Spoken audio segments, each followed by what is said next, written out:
You've probably already heard about the Malabar 2020 exercise, especially on social media where images of the exercise have been going viral.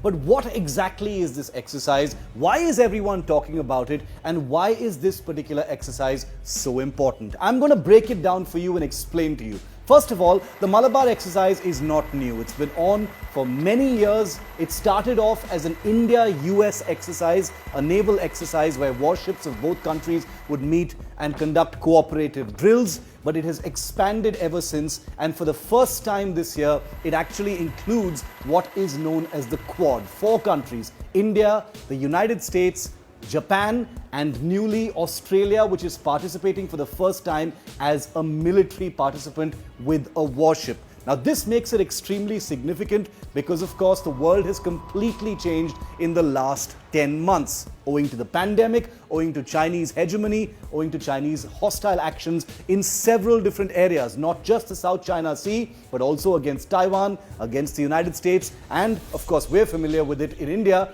in Ladakh. The Malabar exercise is an extremely complex exercise where warships of these 4 countries, as we speak, are conducting very complicated wargame drills out in the Arabian Sea. The first phase of this exercise took place in the Bay of Bengal, and now the second phase is happening in the Arabian Sea, which, as you know, is a much more sensitive piece of ocean. There's Pakistan, there are all the sea lanes of communication, and there is China, which has always wanted some kind of domination in the Indian Ocean and has so far been kept away by the Indian Navy. Phase 2 of Malabar 2020 is extremely important because it has taken the scale of the exercise to bigger heights than ever before. First of all, you've got the first time participation of an Australian warship, the HMAS Ballarat, which is a frigate. You've got the Japanese destroyer JS Murasame. But most notably, the highlight of this event, this particular exercise, is the presence of 2 carrier battle groups, 2 full aircraft carriers participating. Not for the first time, but for the first time in this context. We've got the USS Nimitz, which is a giant nuclear-powered aircraft carrier with a lot of aircraft on board. And you've got the Indian Navy's flagship, the INS Vikramaditya, also an aircraft carrier, much smaller, not nuclear-powered, but a formidable warship all by itself. Now, one very crucial element in the exercise, Malabar 2020, is cross-deck flying and cooperative air defense, which is where aircraft from the USS Nimitz, including the F-18 Super Hornets, the E-2C Hawkeye, early warning aircraft, the MiG-29Ks and helicopters from the Vikramaditya are all flying in a networked battlefield, communicating with each other, conducting cooperative air defense, and also creating a battlefield which is digitally linked up. This is the time where all of this is actually being tested.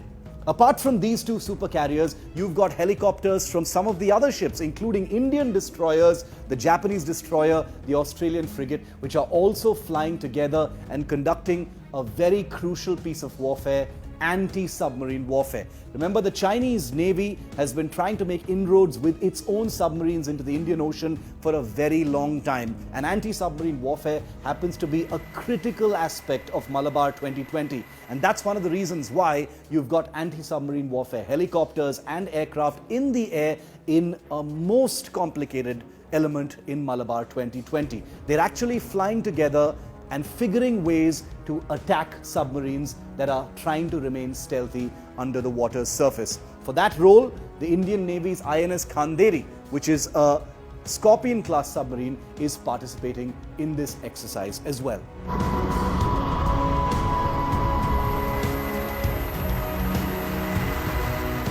While the headline images of Malabar 2020 appear to be like an armada of ships from these 4 countries sailing together for a beautiful money shot, the truth of this exercise is much more complicated and substantial. Of course, the pictures are pretty, but it's what's happening behind the scenes that's even more important. The protocols, the communication procedures, getting everything right.